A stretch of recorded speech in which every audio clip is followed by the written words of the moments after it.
Isang malusog na araw po sa inyong lahat. Ako po si Dr. Monray Isaiah Mancilia, ang National Immunization Program Regional Manager ng Department of Health Center for Health Development Bicol.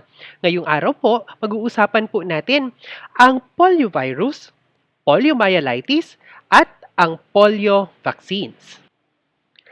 Ang sakit na poliomyelitis ay dulot ng isang virus na ang tawag natin ay poliovirus. Ito ay kabilang sa isang grupo ng mga virus na ang tawag ay enterovirus. Ang grupo ng enterovirus ay nagdudulot po ng mga infectious illness na kadalasan po ay mild symptoms lamang. Ngunit kapag ang impeksyon ay umabot po sa central nervous system, ito ay kadalasang nagkukos ng isang serious illness katulad po ng poliomyelitis. Ang poliovirus po ay may tatlong serotypes. Serotype 1, 2, and 3. Ayon sa mga pag-aaral, meron lamang minimal heterotypic immunity between the serotypes. Ibig pong sabihin nito, kung nagkaroon na po kayo ng antibody laban po sa serotype 1, minimal lang po ang maitutulong po nito para maprotektahan po kayo against serotype 2 and 3. Ito po ang kadahilanan kung kaya kailangan po makareceive pa din po tayo ng mga bakuna laban po sa tatlong ito, no, tatlong serotypes na ito para po tayo ay protektado. Kailangan po ng poliovirus ng tinatawag po natin na specific receptor protein para po makapasok ito po sa mga cells po ng ating katawan. Hindi lahat ng cells ng ating katawan po ay meron po nitong receptor protein pong ito, no? Ito po yung kadahilanan kung bakit certain areas or certain tissues lang po ng ating katawan ang naa-affect po ng poliovirus. Ang poliovirus po, no, ay ang reservoir po nito ay sa tao lamang, no. So only in humans, hindi po siya nakikita sa animals, hindi po siya nakikita sa ibang mga organisms po natin.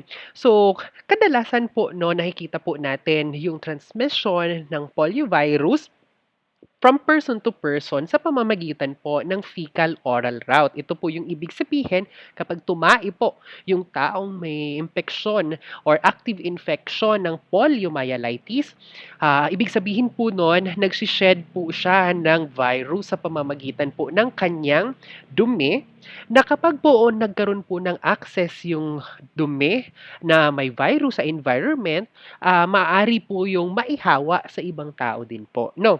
So, meron din pong certain percentage na pupuwede po tayong mahawa ng poliovirus sa pamamagitan po ng droplet, no? So, meron kasi tayong stages ng infection, no, kung saan during the first week of the infection, nagkakaroon po tayo ng viral shedding sa ating saliva. Ibig sabihin yung saliva po natin, nagkakaroon po yun ng virus at kapag nailabas po yun, naidura po natin o kaya naman po ay nagkaroon ng contact sa isang inanimate object tapos nagkaroon ng access yung ibang tao, maaari pong ma-infect yung taong yun. No? After a week or after 3 to 6 weeks, dito natin nakikita na actively nagsished ng virus doon po sa ating mga dumi.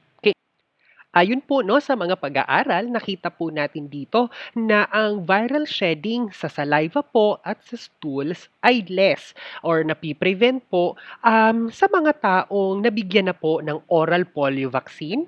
Sila po yung mga nabakunahan at yung mga taong dati na po ay nagkaroon ng wild poliomyelitis infection. Okay, so kaya po, no, pini-encourage natin ang lahat na magpabakuna ng oral polio vaccine kasi sa pamamagitan po nito, nare-reduce po yung pag-shed ng virus sa saliva at sa stool. Hence, napiprevent po yung transmission o pagkalat ng sakit na poliomyelitis.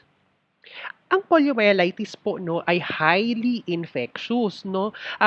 Ito po yung kadahilanan po, no, kaya dapat actively po natin hinahanap yung mga taong posibleng nahawaan na o nagkaroon na ng contact dun sa mga nakita nating nag-positive na human. Kasi 'di ba alam po natin na na-detect na po, no, sa tao yung poliovirus at alam po natin na nagkakaroon ng viral shedding sa pamamagitan ng saliva at sa stool.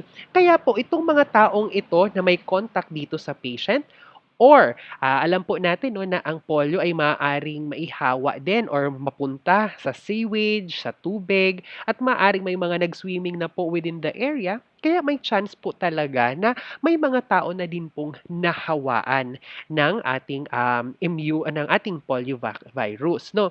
So, lahat po ba ng tao na may polio ay nagkakaroon ng paralysis? Kasi 'di ba 'pag sinabi nating poliomyelitis ang naiisip agad natin, sila yung mga taong nagkaroon ng paralytic, poliomyelitis or nagkaroon ng pagkaparalisa 'no.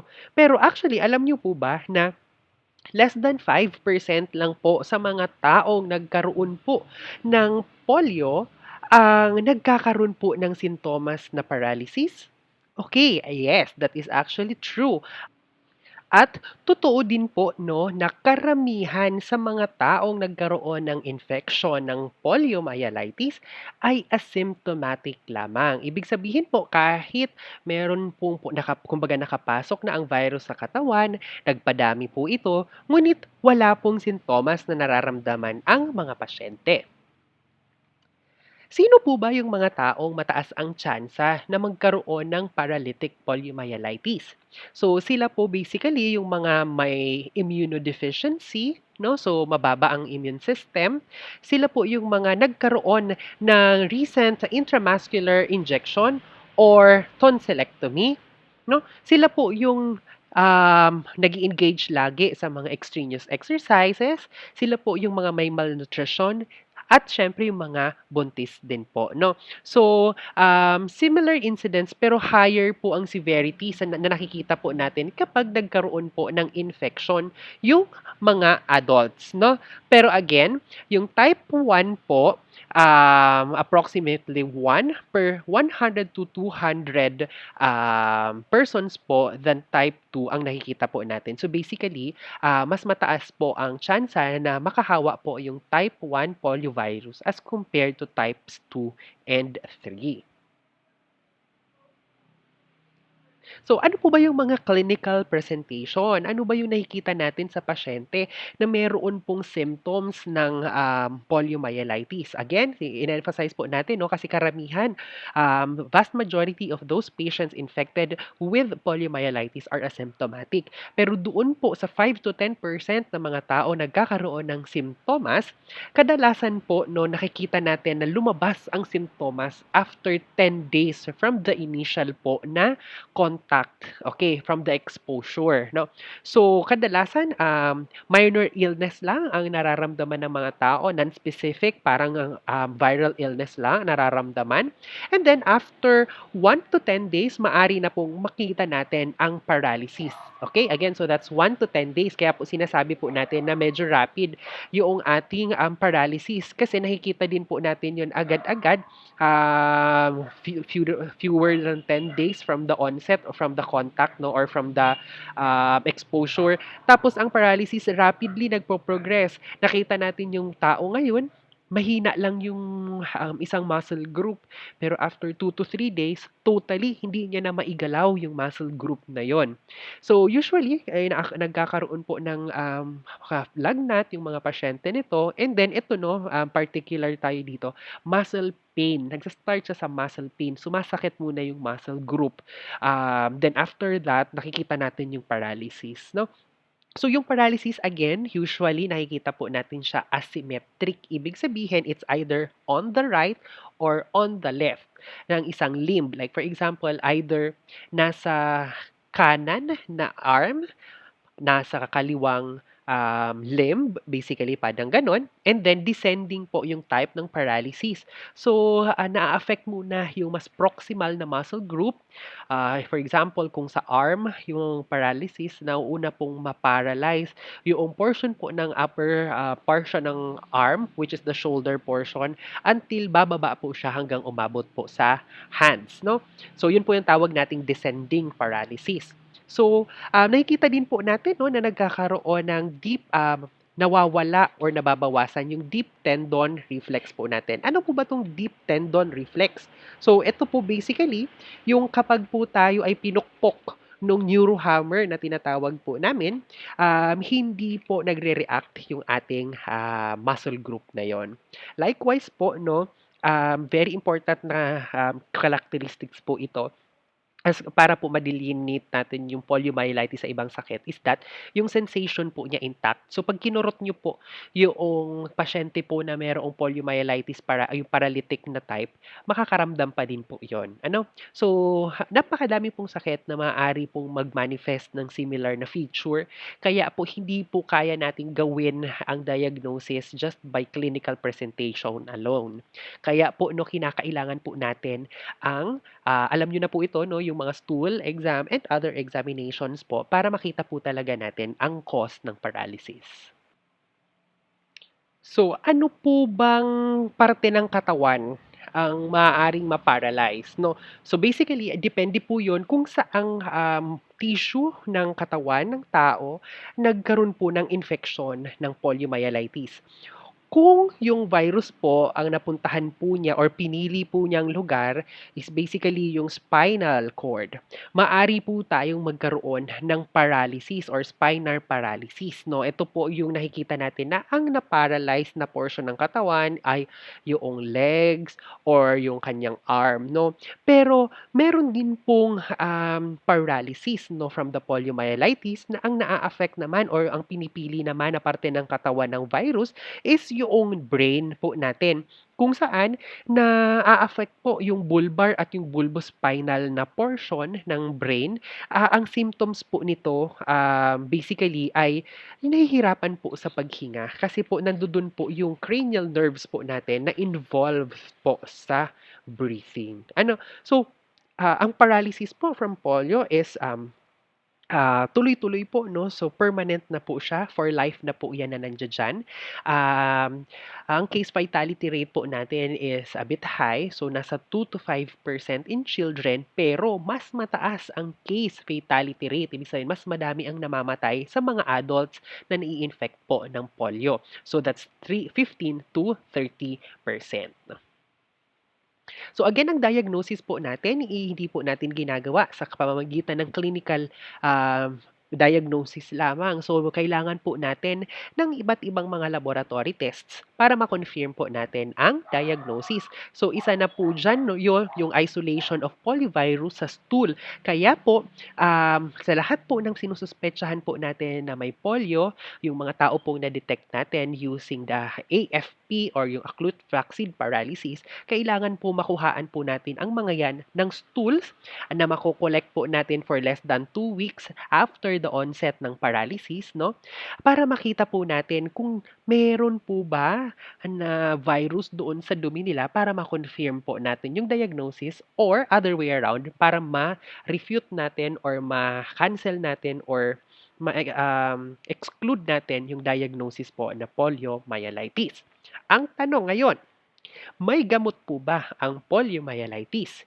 So, as of now po, since the beginning of time, wala pa rin po tayong nade-develop na gamot laban po sa poliovirus. So, ang ginagawa po natin dito are always, no, so supportive management, ibig sabihin symptomatic, sa beginning na stage kapag po nagkakaroon po tayo ng fever, paracetamol, okay? So, tapos after naman po ng symptoms like for example na paralyzed, ang iti-treat naman po natin basically are the physical therapy, yung mga orthopedic na management, no? And then, kung may mga deformities na yung limb, possible naman po na magkaroon po ng surgical interventions dyan, no? So, meron po tayong mga vaccines na pupuwede po tayong makatulong 'no, para ma-prevent na magkaroon po tayo ng mga infection na like the poliomyelitis 'no. So, as of now, meron po tayong dalawang broad type ng, vaccine for poliomyelitis.